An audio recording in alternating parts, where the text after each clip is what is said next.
Hello and welcome to this week's edition of the WRRAP Podcast with me, the G. Joining me, as always, full crew this week is James, Jamie, and Harley. Good evening, gentlemen. Good evening. Hello. How are we? It's last week of the full season for us on pod, so it feels quite nice in a weird way. It's been a long old season. It's been a really very long season. Isn't it? Ospreys were in camp for 51 days. 51 days, 51 weeks. I said they play like they were running camp for 51 days. Fuck, you must have been half a week then. You were annual leave. Well, we did our first the first warm-up game was first week of August. So if not last week of July. No, I can assure you, we definitely didn't record last week of July. That much I know. I was definitely not around for the last week of July. So, yeah, been a long old time. So, for the last time this season, then, gentlemen, let us start with some drink of the week. And James, you can kick us off in style. Something nice and strong to finish the season. Something delicate. Something interesting. What have you got for us? Well, I'm finishing off a nice iced coffee, and I'm on the tea because I'm off the booze for a bit. Going into pre-season, back in the gym, sort of as work is winding up. So I'm trying to be off the booze for a bit. Well, within reason, but definitely in the weeks. I've had a long weekend. I was on another residential school trip this weekend, in and out of sailing and kayaking. So I'm too tired to drink right now. Okay, you're forgiven. Jamie, what have you got to finish the season off with, mate? So, have any of you seen Clarkson's Farm on Amazon? Yes. It's very good show. So, I haven't seen a second of it. Why am I saying this? It's because the beer I've got is from that show, apparently. So, I've got Hawkston Pills. Ooh. So like I said, this has been on Clarkson's Farm, apparently. There's a lot of wanky bollocks on the side of the bottle. I'm not going to read it all, but it says, with flavours of grapefruit, pine, and a bittersweet finish, our Pilsner is a light-bodied lager with real character, blah, blah, blah, blah, blah. And then at the end it says, hard to make, easy to drink. And it is a very easy drinking lager. It's quite nice, actually. So, that's my drink. Hawkston Pills, as featured on Clarkson's Farm, if you're a fan of the show. Did you say pine? Yes. As in, like, the furniture? As in like, the wardrobe? With flavours of grapefruit, Christmassy pine, and bittersweet finish, yeah. That's what it says, pine. Who goes around licking pine and going, this will taste good in a beer? That's bizarre. All right, Harley, all yours, mate. So this is the last from my Torycon stash of beers. So this is called Devon Dumpling. It's called Strong Golden Ale. It looks a bit like that. Mm-hmm. So lovely, nice, clear. No cloudy mess to upset me. The wanky box on that is a strong, smooth tasting premium beer with a balanced sweetness and fresh hop character. Devonshire through and through. I almost end up going Devonshire there, but might as well rein it in. Nice best bitter to finish the season on. Cool. I will be doing hang on, James is talking and hasn't realised he's on mute. Go on, mate. You got it from that Tory beer festival. You're going to finish early, most of the Tories are. Well, I said it was a farm show, so we did leave quite early, but that's just because we have a small child and a wife who's scared of thunderstorms. Okay, there's a diversion. So I will be clipping together all the best bits of Wanky Bollocks. We were going to do a best Wanky Bollocks nominations and awards and all that kind of stuff from the season, but in all honesty, it's been a long season and none of us can be asked. So I'm just going to clip together all the funky bits through the season. So I was delighted in my local supermarket on Saturday because they brought in all the summer ciders. I pretty much done all the beer that they had. and they brought in the summer ciders. So I now got a good stash of summer ciders and no reason to drink in the midweek because there's no pod. So the first one of my funky ones is a Cornish pineapple cider. It's called the Rattler. So genuinely crafted with refreshing pineapple and crisp apples, offering a perfect blend of sweet and tangy flavors. Transport yourself to a tropical paradise with every sip. It's quite nice. It doesn't taste of pineapple. It tastes quite refreshing as a cider. And I was allowed to put a couple of ice cubes in there tonight as well. And very nearly gave myself frostbite before coming on the pod because I couldn't get the ice cubes out of the tray and they were stuck in too much. And I was trying to push them out too much. And then all my fingers started going numb. So I very nearly got frostbite in the middle of June. But it's a very nice beer. And yeah, cheers. Lovely. Okay. News desk then, Jane. What have we got for news desk? Yes, quite a bit of news, a lot of movement happening, a lot of signings. So, started off, just before we started recording, Cardiff have finally announced their signing after putting up a really pointless poll asking their supporters, do they want a new signing or a re-signing, when it was pretty obvious everyone wanted a new signing. So anyway, they have confirmed the signing of former England under-20 centre Rory Jennings from Newcastle Falcons. The inside centre joins Cardiff after spending a year in the North East following the sad demise of London Irish.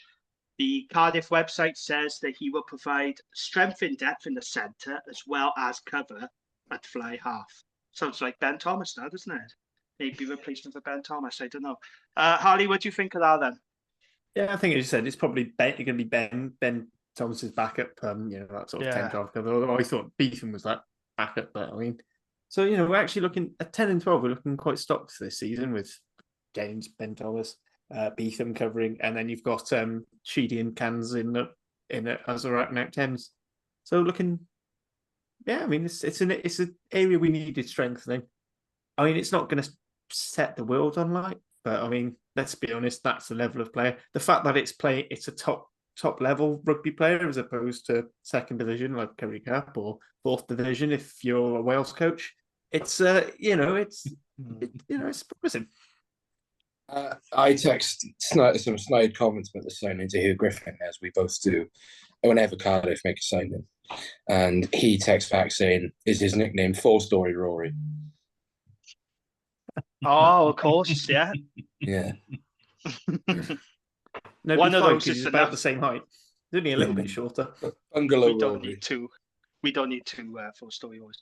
Right, moving on then. Scarlet. So, on Monday, very interesting day yesterday for the Scarlets, wasn't it? So, on Monday, they announced the signing, as we all expected, of Wales tight head prop Henry Thomas, a week after he was recalled to the Wales squad by Warren Gatland. 32-year-old has swapped cast for Parker Scarlets, and he's going to join the West Williams ahead of the new season. But then, later in the day, the Scarlets announced that back rower Teddy Leatherbarrow has left the region.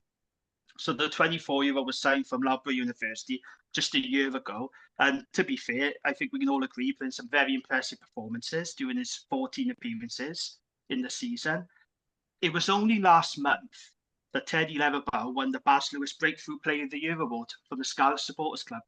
And he's leaving. And it's left a sour taste in a lot of Scarlet supporters' mouth. So they were quite happy after the announcement, of their prop, Henry Thomas. And then later in the day, bad news. It was good news, bad news day, wasn't it? Bad news. They announced this and it boiled the piss of a lot of Scarlet supporters. There's been all kinds of rumours about why he's left. We can't confirm or deny because it is rumours. But Leo, I want to get your thoughts on that. What do you make of Teddy Leatherbarrow leaving the Scarlets after what was an impressive first season? Because this has gone down like a bucket of sick with a lot of Scarlet supporters, hasn't it? Yeah, and rightly so too. I mean, fuck, what does the guy have to do to get a contract? We've got a captain with the best will in the world, and we all love Josh McLeod. And when he's on form and when he's fit, he's great.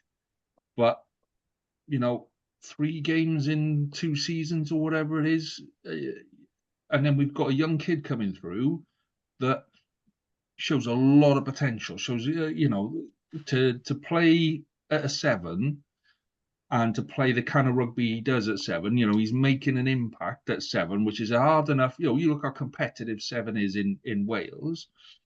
It just fucking pisses me off. It really does. I thought we were done with that. We made a big song and a dance in the middle of the season about how, we going to change what we're going to do. We're going to develop from within. We've got some good players coming through, and Joe was really well received. There was a meeting at the club, and everyone was like, "Yeah, okay, this is how it's going to be." And you can live with that.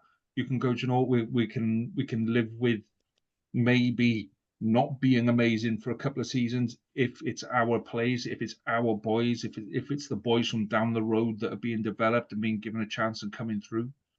And then, all right, Leatherbarrow came in from Loughborough, so we're not going to say he's an out and out Scarlets boy, but he came in and he was liked by the fans.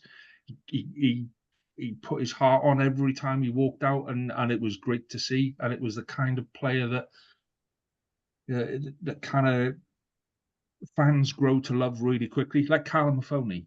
We can't really call Callum Mahoney local, but Christ, if that boy walked down Llanelli High Street, he gets mobbed by fans because people loved him because he gave everything, and Leatherbarrow was the same. So he's also Welsh qualified. Yeah, so it's not like he was taking up a spot either. No, exactly. But we've brought in fucking South Africans and some. I feel sorry for the guys. A current Scottish international, for that cover in the Six Nations when he will also be away. Yeah, but pisses me off that we don't get it. There's something inside. We spoke a lot at the start of the season about culture, and then I pissed myself off by talking about Scarlet's culture too much, and it isn't right. It isn't there. It's not. We haven't got it.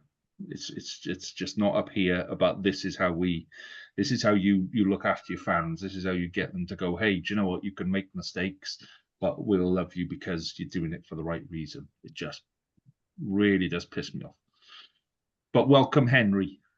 Hey. I say it does ruin mine and James's game of trying to see how close to a full 8 Scarlets can field with the developed no players. Yeah, shit. Your forward pack is dangerously. I think it's 2 players that off a non-Welsh qualified pack.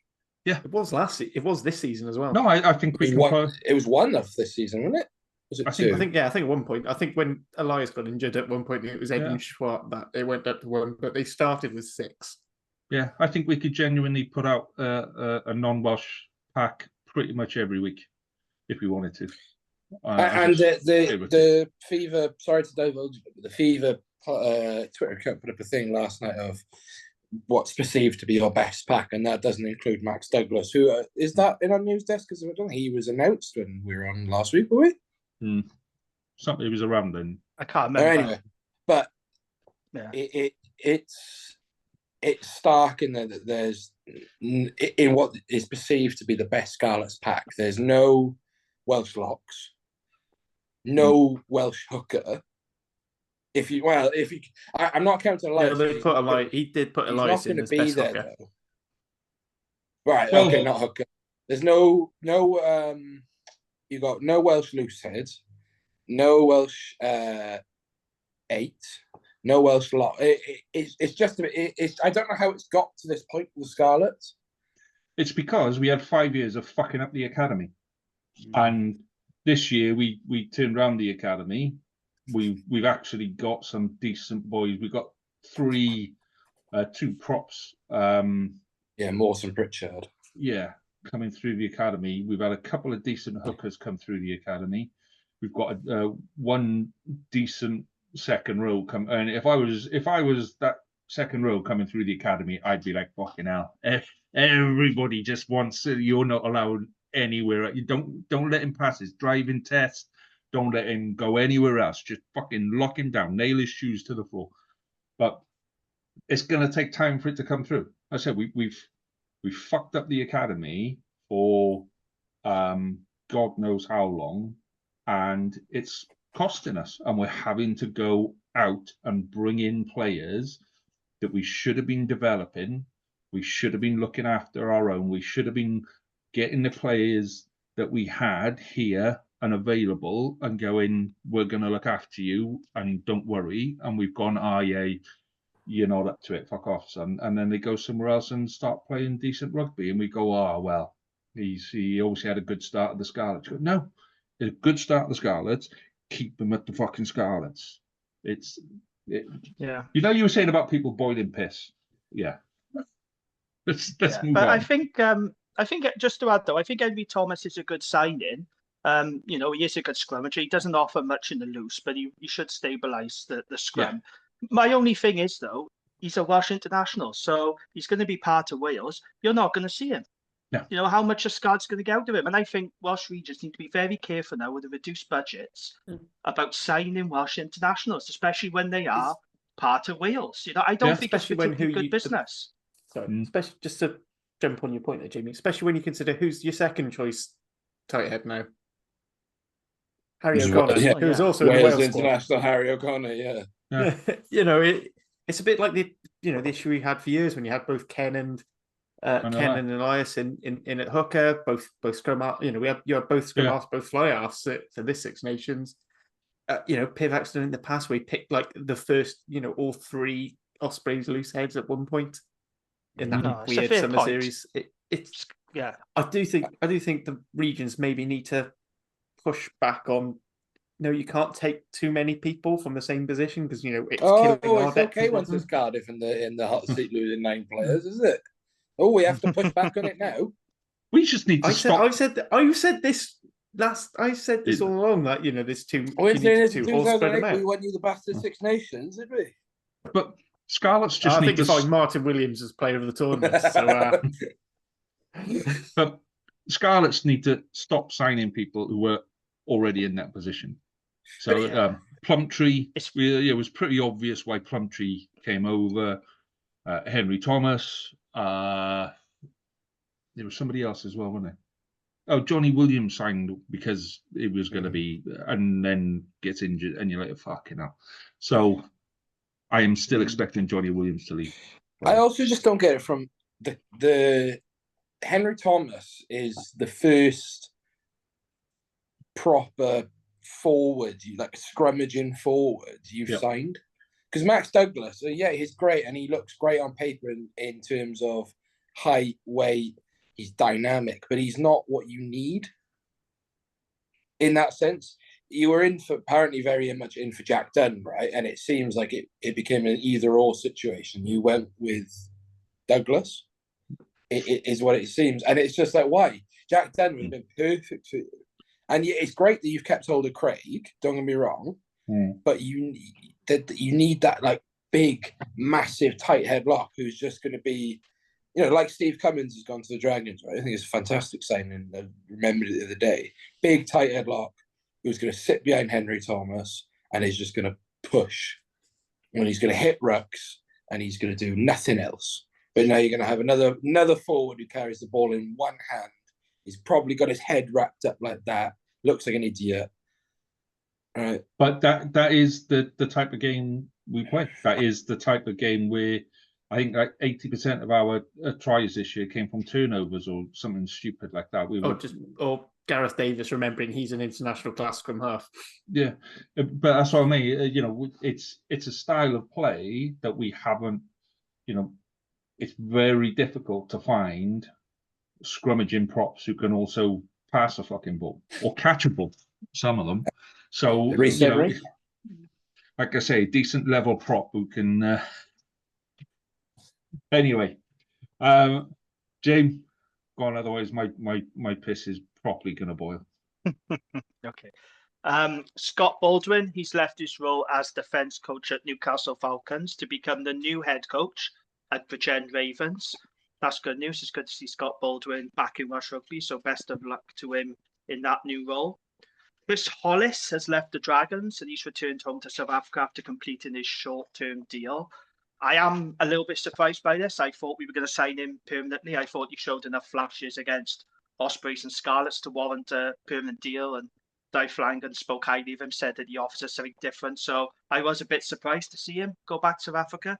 I'm not sure why that is. I don't know if it's a budget reason or whether he didn't quite do enough to convince the Dragons to sign him permanently. I'm leaning more towards the budget, to be honest. But yeah, it's a bit of a shame. I like the look of him, and I hope he finds a club soon. And then another departure, Ospreys scrum half, Cam Jones. He's joined Cornish Pirates next season. 23-year-old came through the Ospreys regional pathway, and he had spells with Edinburgh and Glasgow before returning to the Ospreys at the start of the season.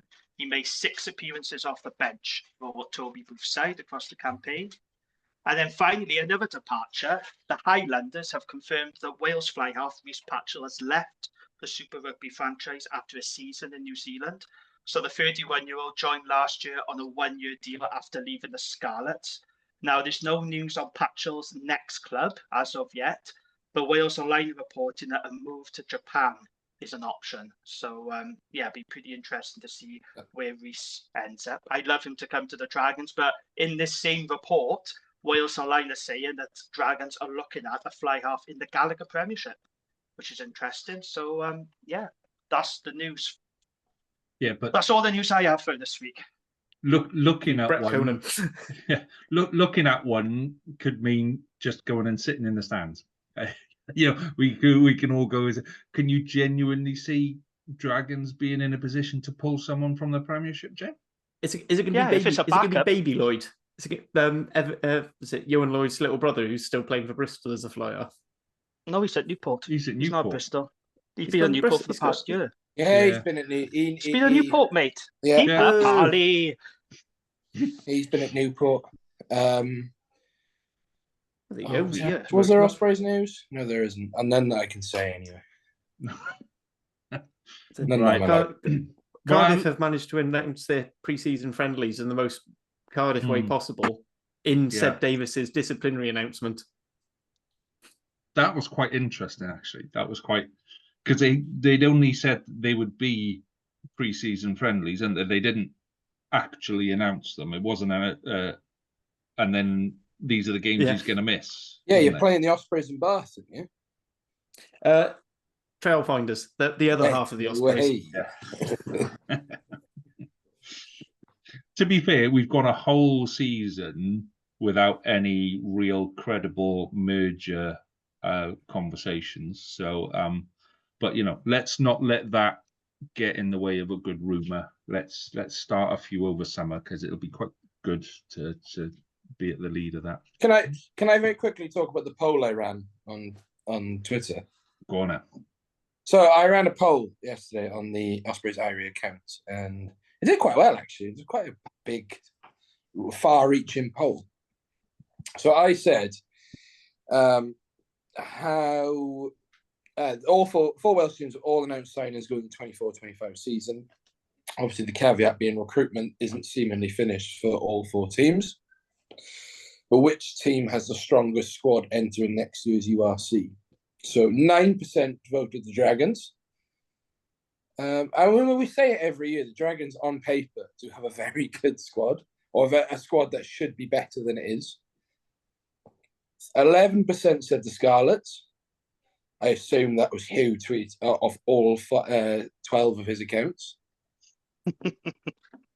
23% said Cardiff.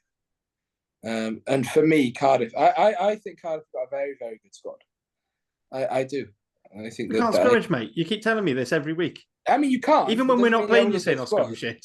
I wake up in the first thing in the morning. I think that you have a top 8 worthy squad. And then, no surprises here, but off an Ospreys poll, 57% said the Ospreys. I'll be honest, I think if we ran any of the individual ones, all from the WRRAP, it would still come out as the Ospreys, because they are clearly the strongest squad. What was the purpose of this poll then, James? Because it was obvious Ospreys are going to come top second. The squads haven't been finalised yet. But I said this the to squads you. haven't been finalised. Right? I said this to Hugh. I said this to Harley. I think I said it to Harley, or I just said it in the WRRAP chat. I think that with the signings that have been made, Scarlets and Cardiff, on paper, have got squads that could easily compete for that playoff position. No, That that's topic. not what you said. Yeah. What Are you you- said what have I was said to Hugh as well? Cardiff and Right. Scarlet should have squads that should be better than the Ospreys because it's your classic Ospreys fan inferiority complex. I Because you don't Look, like you don't know- like being the favourites. Look, exactly. We don't like being the And favourites. all your We're fans not. are the same. We've signed a man called William Greatbanks, right? He's not a real person. I'm sorry, Are Mr. you- Beer, you could not have convinced me that was a real person when that signing was Right. announced. But You turned there's out also great, but there's also a still. reply that happened to that poll, which is my favourite thing, and I actually screenshotted it. They said Joshua Lawrence said, "Surprised Cardiff didn't come within 7 to win a losing bonus point from their road supporters." So no, I just find it interesting in terms of what the Welsh public deem. Oh, Right, shall we go? Shall we just go right? We'll just start off right. So we've got for the Ospreys, Gareth Thomas, first choice loose head. Dewi Lake arguably should be first choice hooker. Tom Both, who everyone says should be off starting tight head. You've got British and Irish Lion Adam Beard. You've got supposedly Rhys Davis, who, let's be honest, would be a shoe-in to start. No, Gatlin doesn't pick then him. and then for back row, do you want to go with Justin Tipuric, former British and Irish Lion, former Wales captain, Big current nose. squad captain, Jack Morgan, Too short. Lions captain in waiting, everyone's calling him. You've got Harry Dees, who's just excellent. loves Morgan playing on Morris. Oh, you've got Doesn't get James picked. Ratty. Right, Doesn't you've get got James picked. Fender behind that. It doesn't matter. That's still a fucking fantastic pack. I think Right, Ruben Morgan Williams, arguably the best. Doesn't get He's picked. probably going to be the best 9 in the thing. Dan Dan Edwards, who is Dan Bigger reincarnate. Too You've short. got to accept you've got a fucking fantastic squad. You No. can't keep playing that when you're not We're good. awful. Just because Gatling doesn't want to pick you. If anything, that's going to make your squad even better because you're not going to miss them. Am I going to have to mute the pair of you? Honest to God, it's like listening to like 2 4-year-olds, boys. It's like being on the Egg Chasers pod. Fucking hell. I know, right? It must be terrible being told your team's good. Oh, We're not, though. Andy. Oh, for fuck's sake. Media darlings piping out. Anyway. Okay, sorry, you can move on now. James thinks Ospreys isn't very good. Harley thinks Ospreys are better than James thinks the Ospreys are. Let's move on. And we I don't all think that it's a Scarlet's the fact shit. they're better than that. Fucking hell, boys. Right, let's talk. Let's actually talk rugby. Ospreys Munster last weekend. Have you recovered to a stage where you can actually talk about the game yet, James? Or there's not really I'm not gutted. I am, because it was a relatively close loss. It was a 13-point loss, which is a 13-point loss when you lose in the manner when we did at home earlier in the season. I get more angry about, because arguably we could have won that game earlier in the season if Owen Williams didn't decide to be monumentally awful, and Alex Cuthbert's hamstring doesn't go. Then you have a genuine chance of winning that. I never once, there was a 90% to 10% chance we could win. We would lose. I thought there's maybe a 10% chance where we turn them over.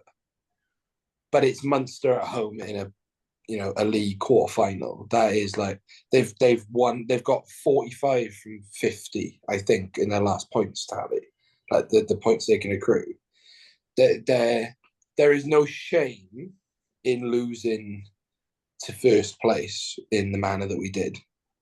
I think to sort of borrow the Cardiff mentality of being the better losers than you are, in that sense of you go out in a very good defensive manner where you fronted up.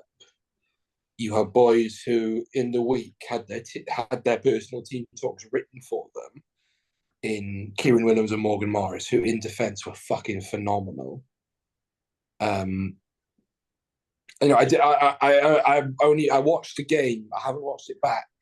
I sort of was half watching it because I was on this trip as well, so I was dealing with the young people. So The young people. I don't Mostly thing I you've don't ever like calling said. them kids because they're not kids, because they're all Kids. teenagers. young Kids are baby goats. But it was. I not at one point was I like depressed about the loss. I think I was just flat because it was over, and it was such an enjoyable season that even in that loss, you were just like, "Fuck yeah!" Do you know what? This is why you stuck around this year. And I know we can make the joke that Ospreys only get 12 people and a dog at their games and all that, but there is a genuine core fan base at this club who have stuck through the.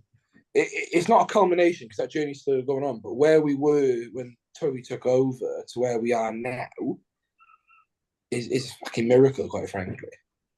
So in terms of the game, obviously it started badly. Zebo goes over, you're like, fuck, this could be a shoe-in year. And then we do score a genuinely lovely try. It's a lovely little slice over the top by Morgan Williams, who's done that quite a bit this year. They've tried that play a lot. It's never really come off. Good hands by Morgan Morris, good acceleration off the line, lovely flick by Owen Watkin, and Giles gets over. But we swung for the fence and we missed. Toby in the media said it best. You've got to take your chances. Probably the big narrative coming out of this from an Ospreys fan point of view is Holly Davidson. I didn't think she had her best game. I won't lie, and this is an opinion that's shared amongst Welsh rugby fans, definitely, except Hugh Griffin. I like Holly as a ref. I just didn't think she had her best game. But you don't go to Munster and win the 50-50s. That's and I think Robbie said we probably didn't win the 60-40s either. And that's the margins of the game, unfortunately. You've got stupid penalties at the end. You've got the bits of luck here and there, and that's it. That's knockout rugby.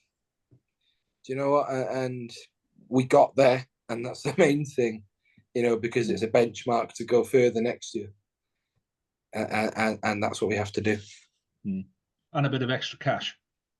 Let's not ignore the fact that you do get a little bit extra. And there is that, and of course that would be welcome. But I think from our point of view, it's that a lot has been said about the targets the Ospreys set this year, and that was to win the Welsh Shield, or be the best Welsh region, however you want to say it, to qualify for the European knockouts and to qualify for the playoffs, and they did. Which, if you'd have said to Welsh rugby at the start of the year that a team would do that in the state that we were in, you've probably bitten their arm off for at least maybe one of them. Obviously, one of us is going to have to be top Welsh Shield. But if you ask for European knockouts or you ask for playoffs, so yeah, we obviously won't turn our nose up at the cash, but I think for this group, it's a benchmark more than anything. That you can compete against the best. A lot has been said in the week, and it's literally been quoted that Ospreys were looked at for two performances, and that was Bulls and Munster, where we took 60. And we can't hide from that. We did take 60, absolutely.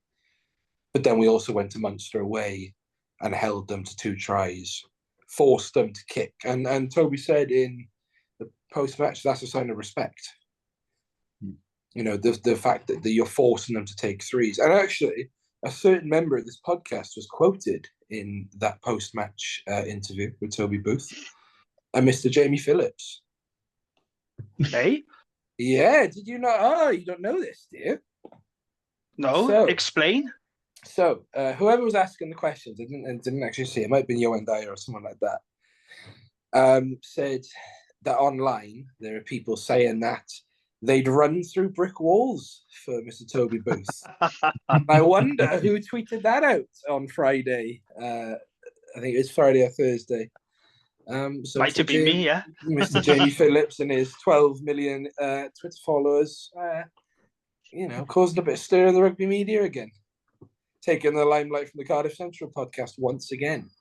But yeah, that's my thoughts on the game. It just... happy we got there. obviously gutted to lose the game, but in the manner that we did, I'm not dwelling on it. So for me, just looking at that game, you guys were attacking just before half time, so 5 minutes before half time, scrum deep in Munster 20, and you had them under pressure. You had them under pressure for a good 5-6 minutes, and then you popped their front row. Their front row was up. Yeah. And all right, it wasn't straight, but there wasn't a single scrum. Nobody. There's there not must a be single scrum in the something universe wonky. of straight. But I mean, it was both sides were in. So you couldn't call one side more than the other. Both sides were going in. But you guys popped their front row. You're here. Their front row's there.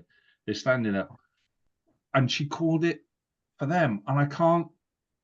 I've looked back at it. I've watched it, and I don't understand how that call was made. Sometimes you can look at stuff and you can go, okay, they've seen this as a knock on, or they've seen so and so was offside or whatever, and that's what they've called. But I can't see how that gets given to Munster. And you look at Tipperick, and Tipperick was just, what the hell was that about? What's going on there?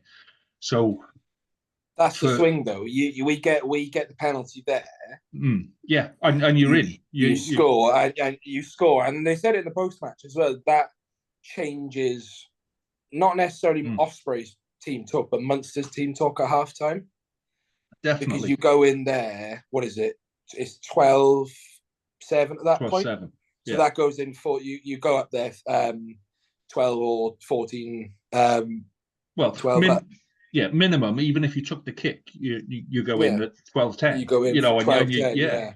So I think that was massive. That was massive. That swings and roundabouts. So that's hindsight is the most exact science in the world, right?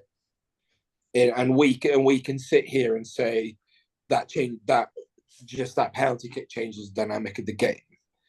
What would have changed the dynamic of the game is converting chances, taking points. We were unlucky I'm not saying unlucky to have Owen Williams, but Owen Williams in the context that he has a 48% goal kicking percentage this year. Owen Williams is great. And I didn't think he had a bad game, but we sorely missed out. To say Dan Edwards is the first choice is a mental thing to say, right? Because he came into the season not even being third choice. You had Williams, Walsh, Scully, then him. He was meant to be your apprentice player playing for the Whites.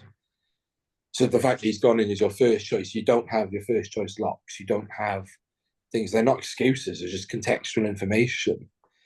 So, yeah, it probably does swing the momentum of the game, and you come out, then you get another penalty the other side of the half.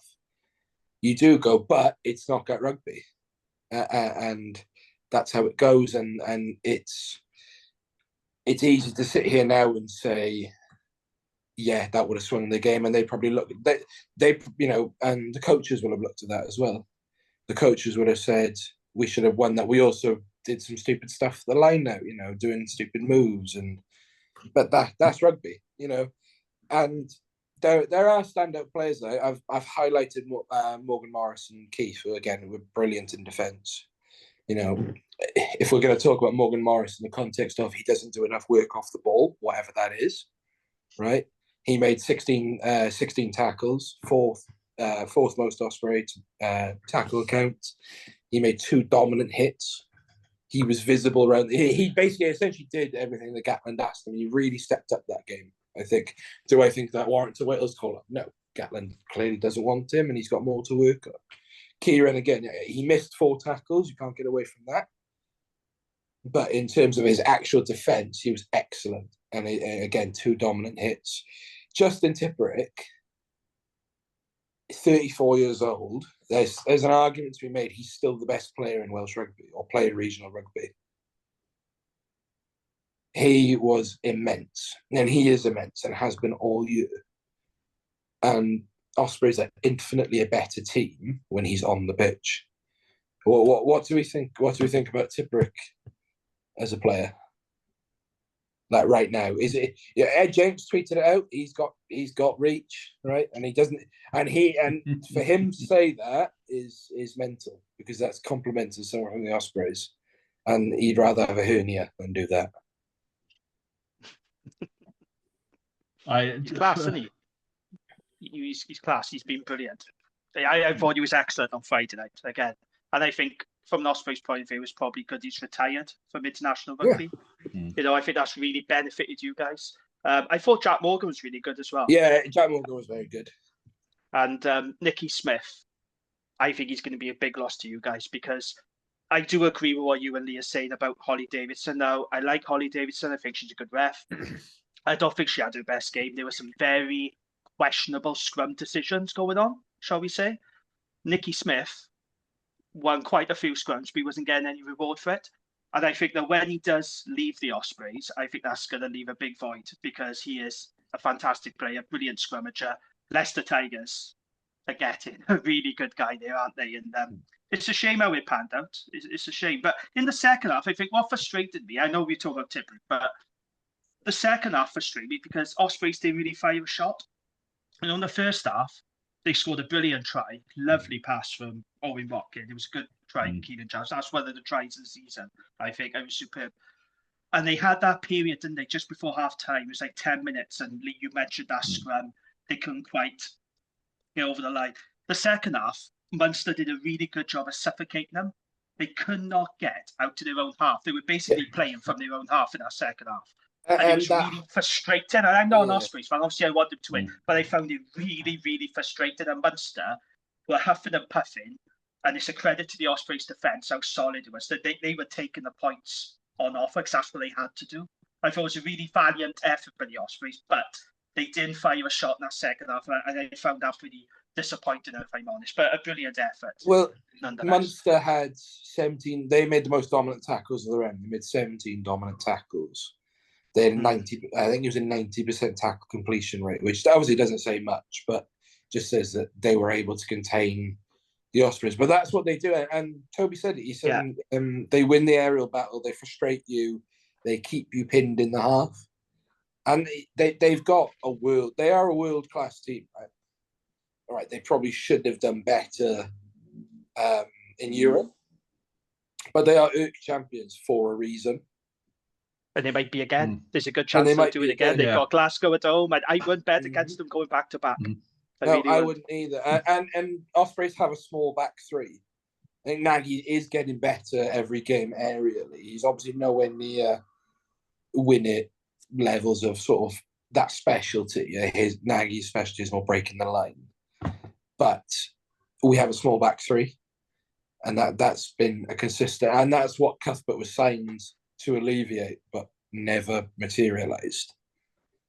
So there's what's refreshing from an Ospreys loss is that you look at that game and everything that went wrong or everything that seemingly didn't go right is coachable.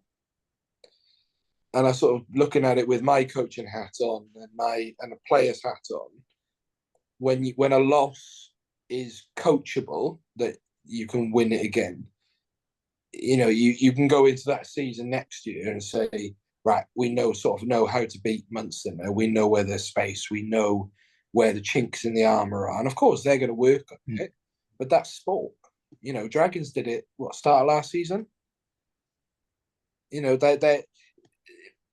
It's not a loss in which I'm sat here devastated. So, brilliant. Okay. So we'll do a little bit of a review of the season so far. The season club by club in a mo, but we just want to kind of talk through what we've got coming through the summer. So how many games have we actually got? We got South Africa first. 2 tests versus Australia. And then Queensland one Reds. against the Reds. Yeah. That's the one. Right. Okay. So we've got 4 games. It was a Queensland, because I had 4 games in my head and I couldn't work out what the last one was. It's the Reds. Right. Okay. So the plan is through summer to kind of do a little bit around those, and then to sit back and do bugger all for a couple of weeks because, it's been a long old track. And then we'll do some video stuff, and we'll put some stuff together and all of that malarkey. But what is happening in the background through the summer is the SRC podcast is recording bonus podcasts with some of the new sides ready for the SRC launch, which they still haven't actually said when the launch will be. They haven't said when the media day will be, but it kicks off start of September. And hopefully we'll be back with the URC pod at the start of September as well as WRRAP. And we'll do some stuff around pre-seasons. So Harley, you've already alluded to the fact that you slipped a couple out. I think Dragons announced theirs, Jim, that you've seen. I'm not sure yet. No, I haven't seen anything. Seen any. Scarlet's announced one and then rumoured another couple. Ospreys, any, James? Exeter away is the only one. So we probably will have one at the brewery field. We generally always do because it's readily available throughout the season. I've tweeted before. I'd like to see it at St Helens this time. Similar to how they had it, but not just like from a selfish point of view. In that it can be done a la the Barbarians style setup they had last year. But yeah, we'll likely have a home one. We normally play like Hartbury or an English champ side to sort of get a full squad run out. So we'll see. Nothing's been announced. Cool. Sorry, just to add, Dragons have announced the fixture. Just remember they're playing Bristol at Clifton RFC. That'd be a good one. Clifton's a lovely ground. Yeah. Cool. So we will be back on a couple of weeks before the start of the season and all of that, with 4 of us not drop. Let's assume that 4 of us make it to the start of next season, and at some point the WRU don't go, fuck it, let's do 3 in the off season and just cock it all up for everyone. So there'll be plenty of stuff that is still around through the off season, so do stay in touch. And I've got a pod during the off season. I one off special. Go on and tell us about your one off special, and then I'll tell you about a request that we've had to do a one off special. So you go do yours. I will be doing, and I have it here. Give me one. All right, so let's fill time whilst James goes on a wander. And was he going around his house? What's he doing? Oh, I'm on. Right, so I will be doing a nice little retrospective on the 2013 Lions tour. It's we're going to Australia this year in terms of a Wales squad, and obviously the Lions are touring there next year. It's for me one of the least talked about, apart from the one moment, is one of the least talked about Lions tours, but is for me one of the most. 2 moments. I don't know which one was the moment you're thinking of. It's the drop in the pod and it's the pick up the fucking card. I can't let you finish a sentence. He's so pedantic, isn't he? He's so fucking pedantic. Well, he should stop spouting spurious non-facts. I think you'll find there were 3 moments. Yeah, there were some moments. Actually, right. So I will be assembling a group of whoever I can find to have a look at this. I'm currently going through the DVD and all the games. I bought all the games on Amazon for £4. And the Barbarians game is worth it alone. that Barbarians. But yeah, so I'll be doing a one-off sort of big pod special. Basically, essentially a big good player. Trying to cash in on the one good idea I've had this year. That'll be fun. Are you sure it's the one now? Because Harley might correct it to say that there were 2 good ideas that you had this year. Yeah. So I'll be honest, I'm doubting if it was as many as one. You like good players. Yeah, no, but it's Will Owen's idea. It was Will Owen's. But he didn't monetize it, so it's now my idea. Well, the other request that we've had for a bonus pod is to do an imaginary region podcast with all the players that have departed from each region over the last couple of seasons to see if we can put through a decent side and how that side would get on against the current Welsh side sort of thing. So, I mean, obviously Teddy Leatherbarrow's going to be in there, but just some of the ridiculous people that we've let go. So Sanjay, Jonathan Davis. Jonathan Davis still hasn't announced a club for next year, which I find bizarre. But yeah, all the players that were released. So it would, and there's been a lot. To be fair, there's been a lot of players that have been released, but we might throw that one in there somewhere as well. And then depending on how the summer tour goes, because I seem to remember we did it last year. Because last year it was World Cup warm up last year, wasn't it? So yeah, that kind of got a little bit tasty. So anyway, who knows what will come? But Harley, you've got a couple as well. Scarlett's are working on a couple, but Jamie's gonna chill and work on his bikini body. Just get ready for next year. Good man. Okay, right. So let's have a little chat then about how the season went, from what you expected at the start of the season to where you ended up, high points, low points, all of that kind of stuff. We'll go bottom to top. Let's start with yourself then, Jamie. How did you feel Dragon season went, mate? My review of the Dragon season was it's a pile of shit. The end. That's my review done. That's all you need to know. Same old shit. I didn't even have a chance to have a swig of beer, mate.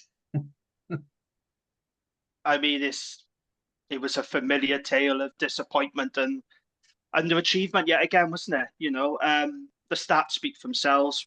4 wins in 22 games, 18 defeats. 15th in the league yet again. I think that's the 3rd time now in a row we finished bottom 2. Dragons have finished bottom of the Welsh pile 16 times now in 21 seasons. And I think there's a recognition now at the Dragons and in Welsh Rugby in general that it can't go on like this now. Something has to change because we're all getting fed up with it now. And that squad, look, I know it's not as strong as the other teams in the league. It's not as strong as the other regions, but they should have done better. With what they had at their disposal, they should have done better. We were largely competitive at home, but still no away win in the league since April 2022. That's not acceptable. That's embarrassing. And some of the performances on the road, especially, were pretty bad, quite dire, actually. So the South African tour, that was a disaster. The Sharks put 69 points on us, completely imploded. We all know about the Boxing Day derby. Dragons just didn't turn up. The players looked like they didn't want to be there. And it wouldn't have mattered who we played. We just so happened to play Cardiff. I believe any team in the league would have battered us that day. I think Seba would have battered us. The Dragons, the body language just didn't look right from the off. And you look at the other games away, Glasgow, we got pumped. Judgment Day again was a disappointment. So although there's a focus on home games, the Dragons really got to try and learn to be better on the road. It's difficult to win games away from home, I get that. And it's not a level playing field, the URC, but they've got to be stronger and better, more disciplined away from home. And also as well, there were too many games in the season where Dragons lost it in the last 15 minutes. I think 6 games we were winning in the last quarter. We only won 3 of them. You know, the Stormers and Connacht were prime examples where we were winning after 65 minutes and then it was a yellow card or a red card and we completely implode. So not sure what that points to. Is that a fitness issue? Is it a mentality issue? Could be both, I don't know. But the Dragons got to learn to put in an 80-minute performance. You know, 65 minutes. You know, that's not enough, unfortunately. If it was, we'd be in the top half of the table. But it's not. So, yeah, that wasn't good enough. And look, it was a dire season. You know, yet another disappointing season. I'm not going to sugarcoat it. I did think that we would be a little bit more competitive with the budgets coming down and we'd, you know, narrow the gap between the other teams. It didn't happen. You know, I think the Scarlets team is one of the worst Scarlets teams that I can remember. and yet they finished 11 points above us. And that's really disappointing. That's a missed opportunity for the Dragons to try and not finish bottom of the Welsh pile. And I think next season will be the defining one for Dave Flanagan, because this will be his third season. This will be his squad now. He's brought in the coaches that he wants to bring in.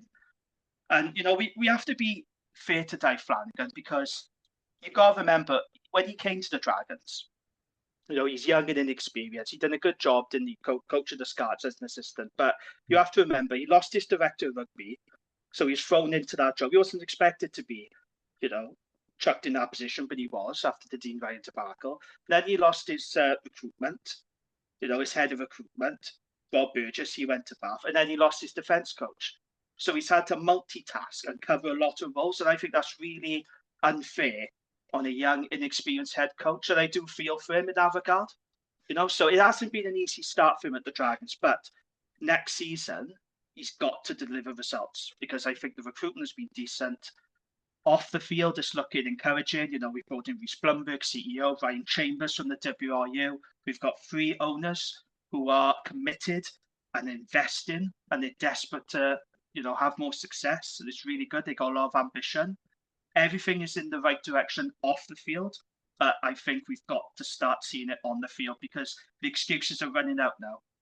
Years ago, we could say as Dragons fans, yeah, we're the worst. We know we're shit, but we got the lowest budget. We used to wear that badge, you know, we're the lowest funded. We got the lowest budget. We can't say that anymore, because we are all on the same budget. So Dave Flanagan now has got to start getting results. And I like Dave Flanagan a lot. I want him to do well. He's a young Welsh coach.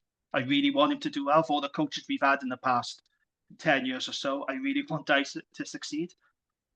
But if he doesn't get off to a good start, and we carry on this trend of losing week in, week out, then I think he could be in trouble, because I know, having spoken to a few Dragon supporters, they are starting to get a little fed up now, and patience is running thin.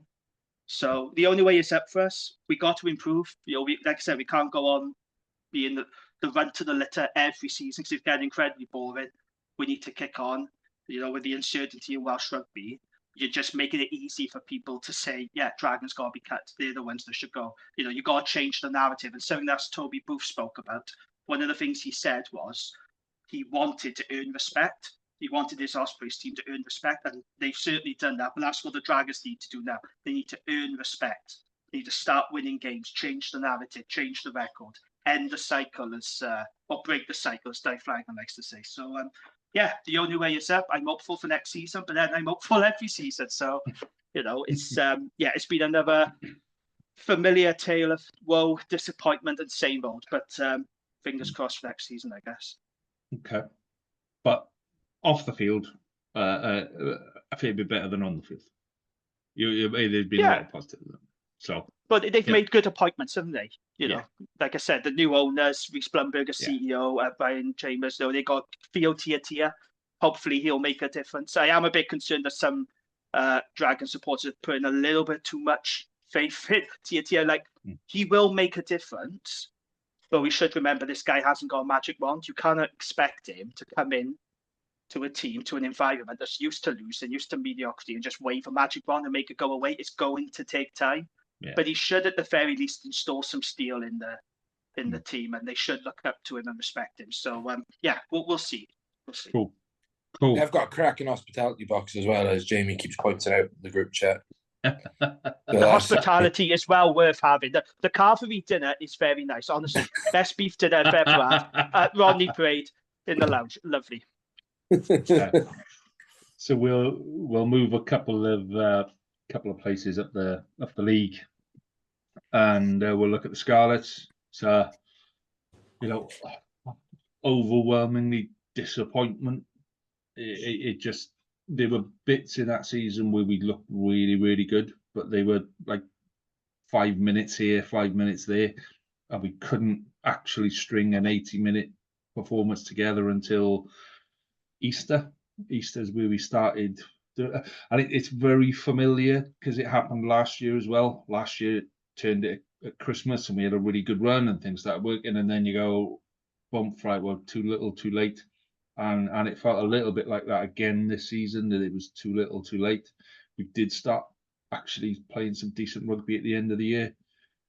but it just felt annoying that we've got that many quality players there, but we can't actually do anything with them, and I think a lot of that is off the pitch, and that's not Dwayne Peel. I think that's a lot of people around the club as well. Whether the internal change runs make any difference to the start of next season, we'll have to wait and see.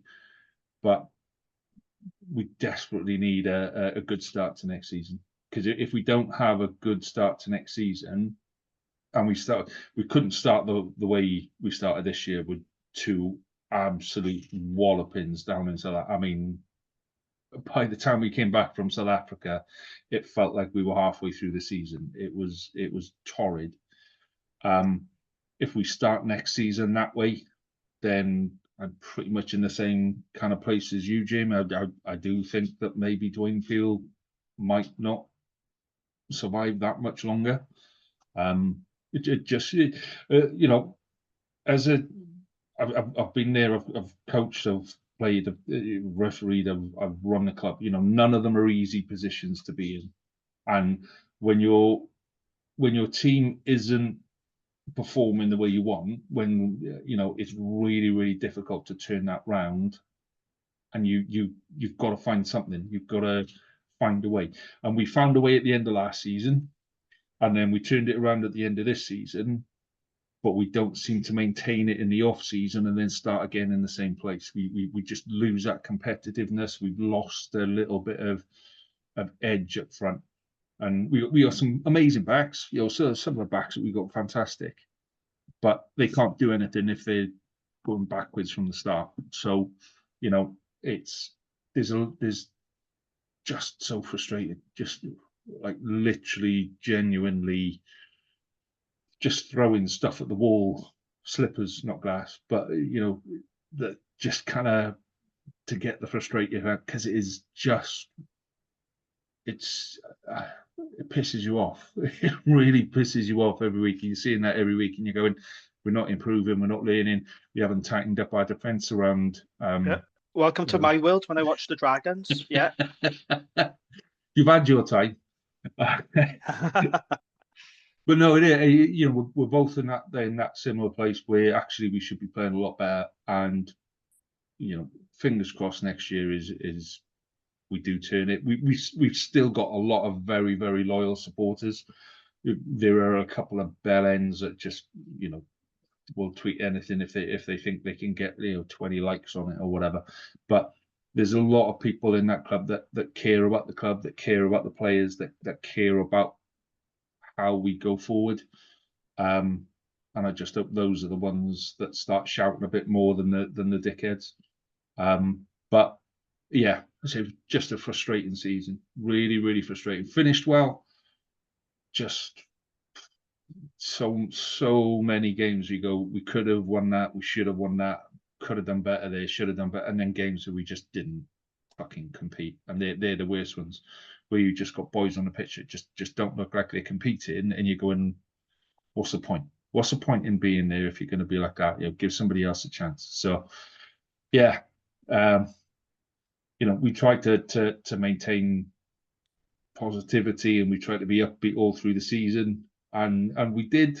There were some bits here where people were having a go at us for, why aren't you slagging this player off, and why aren't you slagging that player off? Because what benefit is it going to do? So, there's a lot of potential there in the Scarlets, a lot of potential, and potential to play exciting rugby. And I think that's the difference. Is you want to play exciting and interesting rugby, but you've got to do the basics first, and we just weren't doing the basics. So, I'm hoping for a strong off season, so we come back at the start of next season and actually do some decent damage. Because if we don't, it's going to be hard to have a third season of Dwayne Peel and not achieving anything. So I hope for his sake, Dwayne Peel is actually a really nice guy. He's come across really well when he's done supporters stuff. I would love to see him in front of the media more often. I would love to see him talking to fans more often. because he's passionate about the club. He's passionate about what he does. He really, really wants to turn the club into something big like it used to be. So I would love to see him being given that chance to just come and talk to supporters and go, do you know what, the guys, this is what we want to do and this is how we want to do it. But I suspect there are other things going on behind the scenes that are restricting, shall we say, the enjoyment of coaching the club. So I'm going to shut up now. I'll get myself in trouble, won't I? Anyway, frustrated, really, really frustrated is where we are. Harley, let's go up another couple of rungs. Not too many, not as many as you thought, but let's go up a couple of rungs. And Cardiff, how was Cardiff season? Well, talking about being frustrated about games you feel like you could have or should have won. We start off the season in control against Benetton, and then stupid red card, lost the game, stayed within 7, and that basically set the tone. And effectively is how we finished the season as well. It's just lots of I'd say we were competitive in almost every single game apart from probably Toulouse. And let's be fair, how many teams this season have been competitive against Toulouse? Really, I mean, off field's been great there with after Peter Thomas's death last year, and with the help of capital takeover, that's great. Yeah, boring James is all the good news now, and investors are actually vocal and visible. Oh, shut up! Talk about your own team, will you? Yes, it's been nice to have some good breakthrough players. Some bargain basement signings have come through really well for us. And I've mentioned already, Cans, Tios De Beer has been excellent. I thought Ben Donnell, when he sort of broke his way into the team, the second half of the season's been excellent. 4 wins just doesn't feel like enough, and I don't know what it is because even whilst we played Scarlets whilst they were at their worst, and we still lost to them, and I still no idea why. And even Hugh and other Scarlets fans have said we should have lost at least one of those games. But anyway, Leo disagree, but he forgets your team are fucking bobbins. And I have to say, I for one am hoping you get 2 big 40-point drubbins in the first 4 rounds of the next season, preferably rounds 2 and 4. Won't happen, but it'd be nice. That's charming. That you don't want to know what I want. I want to happen on Boxing Day, James. Oh, don't go there, please. He's starting it already, mate. He said we're finishing off one season, and he's already trying to get some digs in for the first couple of rounds for the next season and Christmas, for crying out loud. Absolutely. Wow. Come on, swing. I said the shit I get on the chat, right? You guys are getting all on the pod.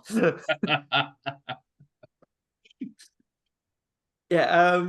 I mean, James already pointed out, we had like 3, we had less people than support the Ospreys at training. Everyone's expectations were rock bottom. A couple of people predicting Cardiff to finish at the bottom of the pile, or thereabouts.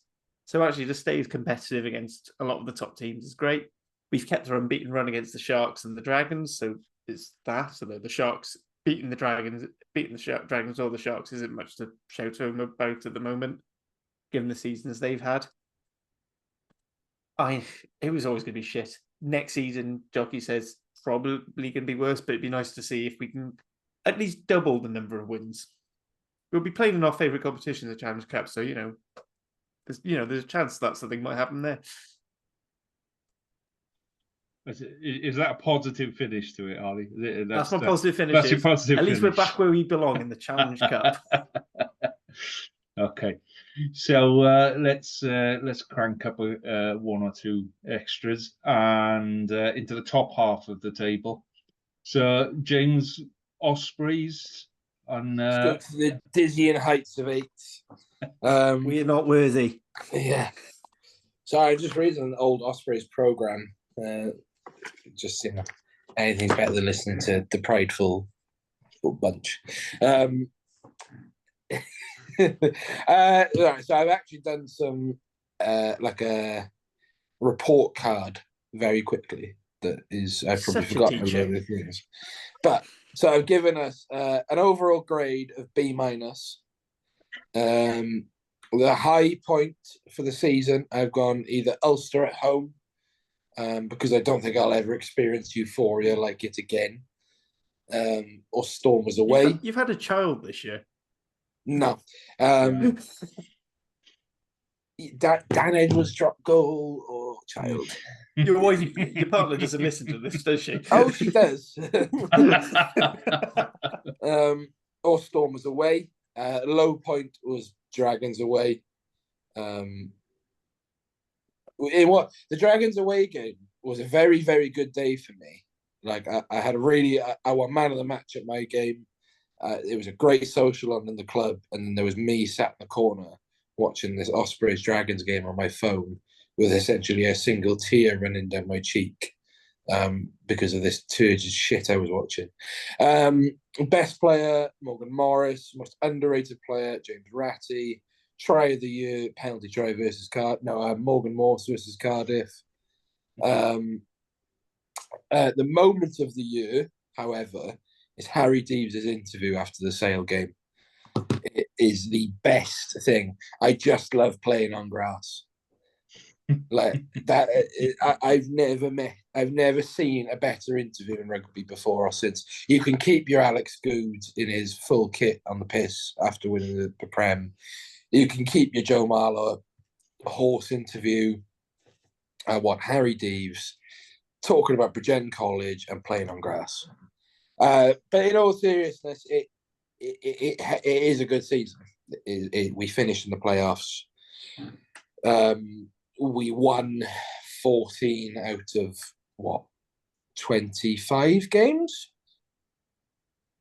Something like that. 21, 25. I know they mentioned it on Scrum 5 today. Yeah, so it's 10 in the league, 4 in Europe. Yeah, so 40, about that number. With a really just solid platform all year. Good forward pack.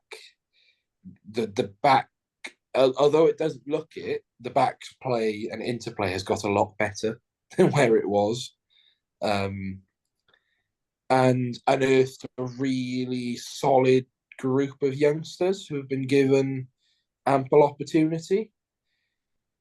Advanced, probably acceleration of the careers of Dan Edwards, Morgan Morse, who probably shouldn't be playing the amount of rugby they are. Dan Edwards, you can argue. Morgan Morse, has played a lot of rugby for under 20s, has taken his chances really well. But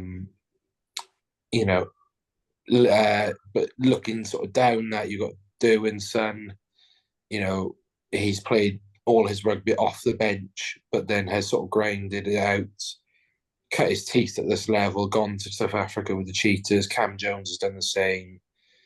Tristan Davis has looked good.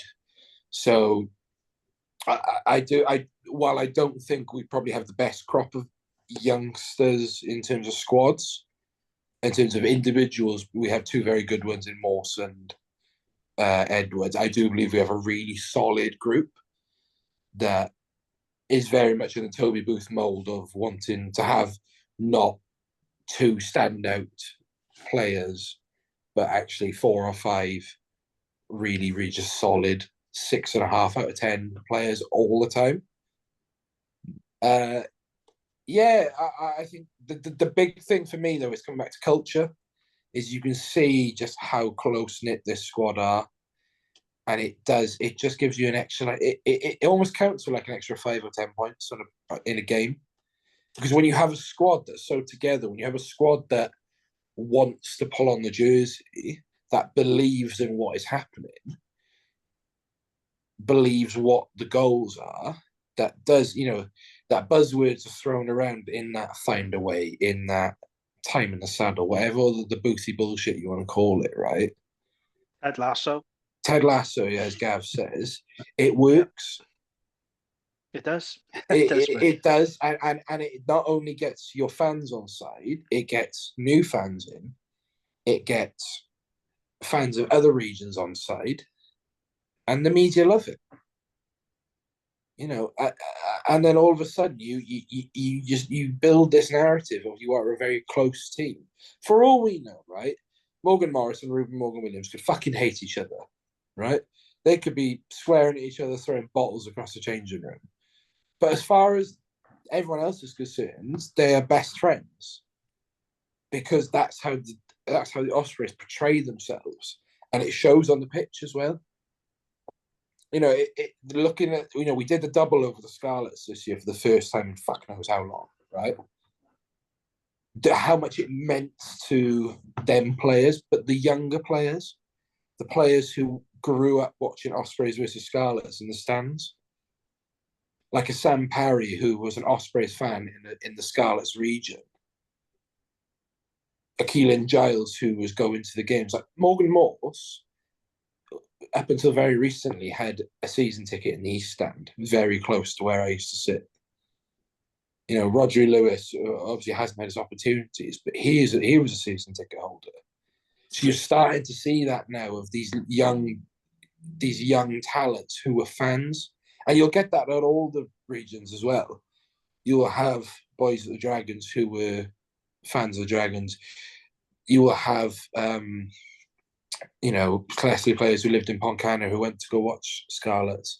You will have Cardiff players who will have sat in the South Stand, will have sat in the North Stand, right?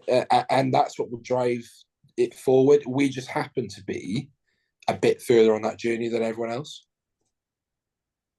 So, yeah, really, I couldn't be happy with the season in terms of where I thought we were going to be. I thought we were going to do a lot worse than we were.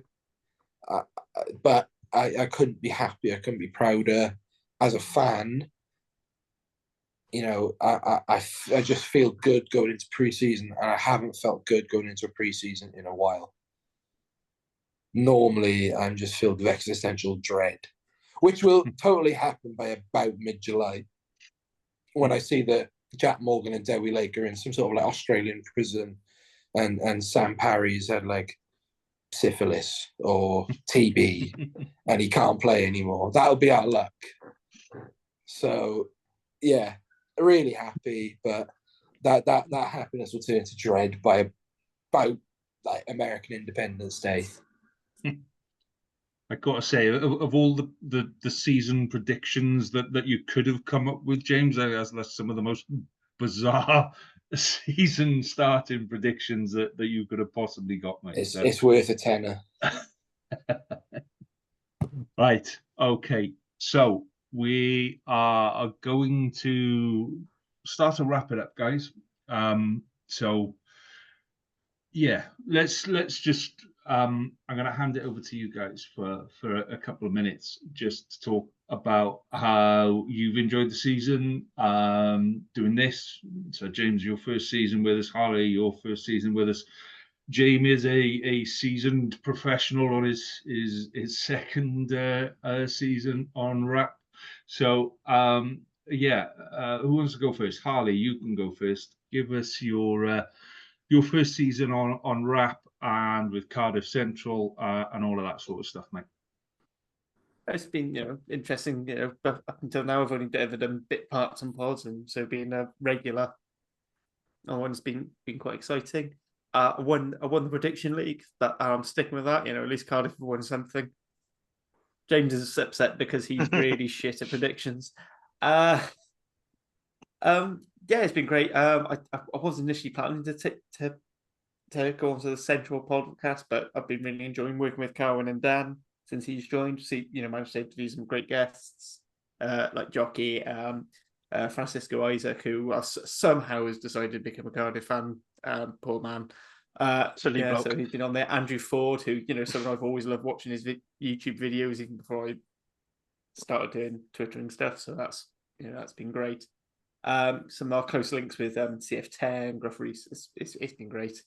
I've enjoyed this pod. I've enjoyed being wound up and winding up James. Difficult. Really not difficult. What, to wind you up or for me to be wound up? Oh, both, if I'm honest.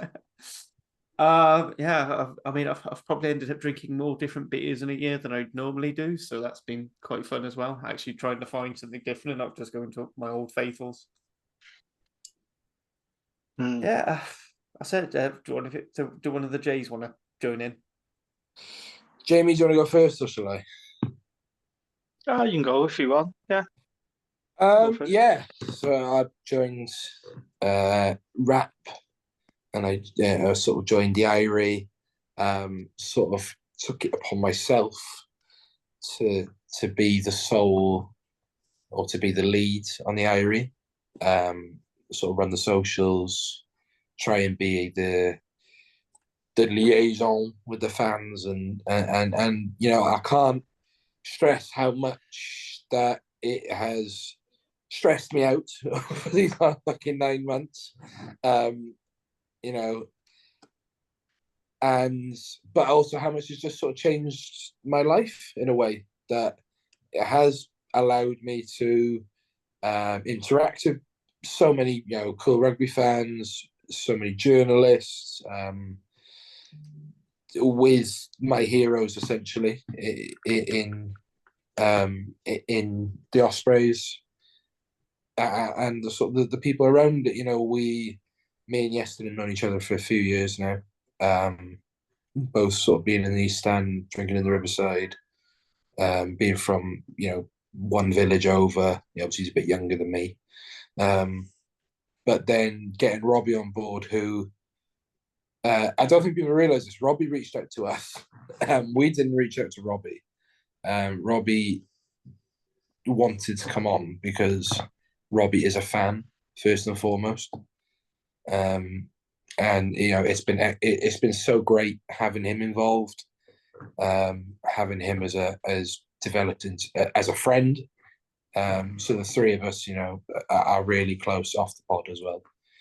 And in terms of the WRRAP, you know, it's been, don't get me wrong, you fuckers pissed me off to the maximum. Not Jamie though; he's nice and balanced. As always. As always. But yeah, it's been a long year. You know, my life from when I moved down to the south of England in September to where it is now is drastically different. I'm a father. I work in completely different capacity than what I did. I host 2 podcasts. I run 2 social media accounts. My life couldn't be any more different to what it was. And would I change it? Absolutely. This tires me out so much. But no, in all seriousness, it's been a great year.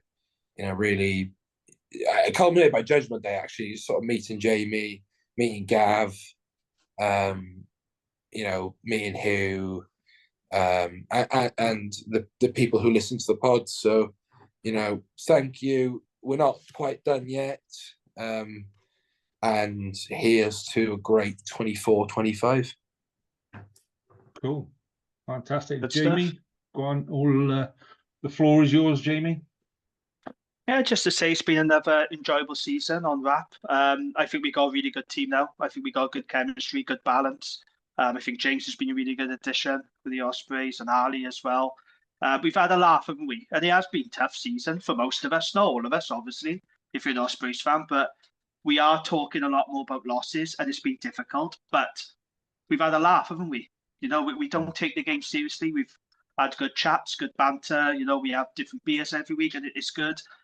Just to echo what James said there, one of the reasons I really enjoy this as well is because you do get to meet new people, you know, and at Judgment Day, we spoke about this before, it was really strange. People coming up to you going, "Oh, you're from WRRAP. You're Jamie from WRRAP. You're James from WRRAP." You know, there was quite a few people in the CCS that came up to me and James and recognised us from WRRAP, and it's nice. I felt a little bit uncomfortable because I'm not used to that, like, do you know what I mean? But it was nice. It was really, really nice, and I appreciate that. So, yeah, although it has been another tough season in Welsh rugby, it's been enjoyable. And like I said, we do have a laugh, don't we? We don't take it seriously. So I've enjoyed it. As for Dragon's Lair, I had zero intention to do a Dragon's pod, as you know, Lee. You kept asking me. I said, no, I'm not doing it. I'm not doing it. Do you know anyone who do a Dragons pod? No, stop asking me. I've got no interest because I found it a struggle talking about Dragons losing every week on year, and I thought I do not want to do another pod talking about the Dragons there. And then Gavin got in touch. Gavin Toss, my co-host, and to be honest with you, if it wasn't for him, I wouldn't have done it. But he got in touch and said, "Look, do you want to do it?" I said, "Okay, let's give it a go." And do you know what? It's been brilliant. I've really enjoyed it. Yes, it's been frustrating because we end up repeating the same thing. You know, about the mistakes, the errors. You know, we got a drinking game going on now. Gavin constantly talks about lack of leadership. You know, I talk about lack of grit and errors, and you know, we end up having to take a drink. You know, so we've had a bit of fun with it. But we have had some amazing guests on our pod, like seriously amazing guests. And I'm not saying this to brag, but I do think we've had the best guests out of all the pods. So there's too many to name, but these are the people we've had joining us. So we've had Reinhard Landman joining us, James Benjamin, current player of the Dragons, Adam Hughes, Colin Jarvis, David Buttress. Fair play to Buttress, right? It wasn't long after that Cardiff debacle. We didn't ask him. A fan got in touch and said, "You need to get him on your pod to explain himself." David Buttress replied, "I'll do it. I'm happy to do that." He didn't have to do that. How many chairmen of the other regions would have done that? Don't think there'd be many, would there? You know, maybe Lance though, yeah, but you know, not everyone would have done it. That's the point I'm making, yeah. So he didn't have to do it, but he did, and we asked him some difficult questions. Our listeners asked him some tough questions as well. He didn't shy away from any of them. And as you know, Lee was our most listened to pod, wasn't it? It was a very popular pod. Got quoted in Wales Online, South Wales Argus, etc. So that was good for us. Ian Goff as well was a really good guest. Jamie Ringer and the legend. Episode. Yeah, it was really good guest. I didn't know what to expect from Jamie Ringer, but he was really good. Brock Harris, the legend that is Brock Harris, live from the Stormers Team Hotel. One of the nicest guys I've ever met, ever spoken to, and yeah, a Dragons legend. I love talking to proper nice guys. So we've been very fortunate to have some amazing guests. Like I said, they've been others as well. You know, Sam Lana, Rhiannon Garth Jones, Tom Coleman, and there's too many to mention. But it's been tough talking about losses week in, week out. And next season, I like to talk about more wins. But you know what? It's been a laugh. It's been enjoyable. Again, me and Gav, we don't take it seriously. We just it's like therapy for us. You know, it really is. So, yeah, I've enjoyed it. Roll on next season where hopefully I get to talk about a couple more wins. Cool. It's like therapy. I know what you mean. I genuinely do. So, yeah, for me and Scarlets, it was, you know, it's a really bizarre end to last season and start to this season. When we talk about how much this means to people and what it means to sit in my son's bedroom every Monday night and talk to three people who I never met before and all of that kind of stuff about rugby, it's actually got me through the year. You know, it's got me from, if anybody saw the photos of me end of last July, start of August, to where I am now. You know, it's stuff like this that we don't really appreciate and until you absolutely need it. You know, the rugby fellowship, the rugby family, the fact that you can sit there and argue till you're blue in the face with somebody, and then you turn around, you go, "Do you want a beer?" "Oh yeah, go on then." "Yeah, go get a beer." So yeah, I mean, I've loved it. I love drink of the week. I love the fact that I start on Monday night and I go, no, not taking anybody anywhere because I'm having a beer, and it's a handy little excuse, and I love it. So yeah, and I said, for me, it's a big thank you to firstly to you three for turning up every week, for smiling, for doing your best, and you know, we all have shit times of the year, and we've all just got to kind of step out and go, do you know what, it's not for me this week, but we all come back, and it's really nice to see that three people that never met before that are now called friends. So, you know, from that, for me, it's a big thank you to you guys, because this was my idea, and it's grown and grown and grown, and now it's getting a bit massive, but it's really nice to just sit there and talk bollocks about rugby. Do you remember the first review we ever had, Jay? the very first review in season 1, where somebody tweeted us and said, it's like listening to 4 arseholes talk bollocks about rugby in a pub. And I love it. And that review was kind of stuck with me for a while. We weren't sure how to take that first review, were we? It was a bit strange to start with. But yeah, so and Scarlet's Fever pod, yeah, when you talk about the biggest pod, your interview with David Buttress isn't actually the most listened to pod. The most listened to pod is Big M, Martin's interview with Newcastle Emlyn. It went absolutely mental. I think everyone that went to every Newcastle Emlyn supporter must have listened to it about 5 times because it just went crazy. He got invited down for the day. He had hospitality, where they had the hospitality day and all that kind of stuff. Bloody freeloader. He's like James though, freeloading, isn't he? Hospitality. Who does that? I never got hospitality though, I'll say that.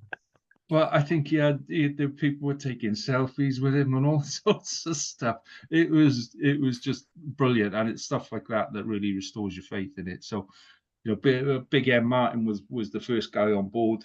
The first 2 episodes of Scarlet's Fever, or the Scarlet Supporters podcast, as it was back then, was literally me talking to a screen, which was really bizarre. So, Martin has been new with me from the start, and Martin now, obviously, I've left Scarlet's Fever. Martin, Hugh, and Carwin. Carwin's been great here. He's a really nice guy. To have those 3 on board are really, really good.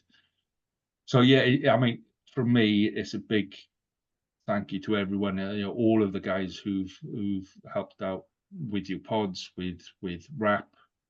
And all of the ones who are coming in the future that are like, can I come on your pod? And you're like, well, you want to come on the pod? We don't have to beg people to come on the pod now. We go, can I come on your pod? Can I have a chat? And all this kind of stuff. It's really encouraging. And like you said, Jamie, it's a little bit disconcerting. It's like, are you taking the piss, or are you winding me up? So, yeah, it's been a blast of a second season. Third season is looking awesome. It's looking fantastic, and I'm already looking forward to it. And that's pretty much us done, gents. That's us done for the year. What I will say about this season is that WRU didn't fuck up as much as they did last year, which, and seeing as the season is officially over in Wales, I think we can say that the WRU didn't fuck up as much as he did last year. So things are going in the right direction. There's more to come. Don't forget, this review coming. There's a review coming this month. So hold your horses now, Lee. It's always time for WRU fuck up. That's the end of this season. Now that's next season. That's the start. Are you forgetting the Barbaros game on a derby day? I mean, the scope for the WRU fucking up is massive, but for this season is now officially ended as far as we're concerned, done and dusted, and we move on. So the final people to thank are the listeners, and genuinely, we every week when we started doing this, 2 years ago, I think our first podcast had about 14 listens, something like that, 14 downloads, and 3 of them were me to make sure that the bloody thing was working. So, to go from there to where we are now has just been fantastic, and we get loads of interaction from people. We get loads of comments. We don't get many negative comments anymore, and the comments that we get are largely constructive, and can you do this and can you do that and all that kind of stuff. So yeah, just wanted to say thank you to everyone that tunes in, that switches on, that downloads us every week and interacts with us on social media. We genuinely wouldn't do it if nobody was listening. We wouldn't do it if people weren't interested in what we say. So the fact that people are having a chat and enjoying what we do just makes it really, really enjoyable. So yeah, I will end this season's podcast by a massive thank you to everyone that's listened. Please keep doing what you do. Tell your friends, tell your mates, tell your family, put it on loud, put it on proud, because it's been a blast. We will be back for season 3. And on that note, gents, enjoy your rugby. Have a good one. We'll see you in a couple of weeks for the summer season. All the best. I know. No stuff.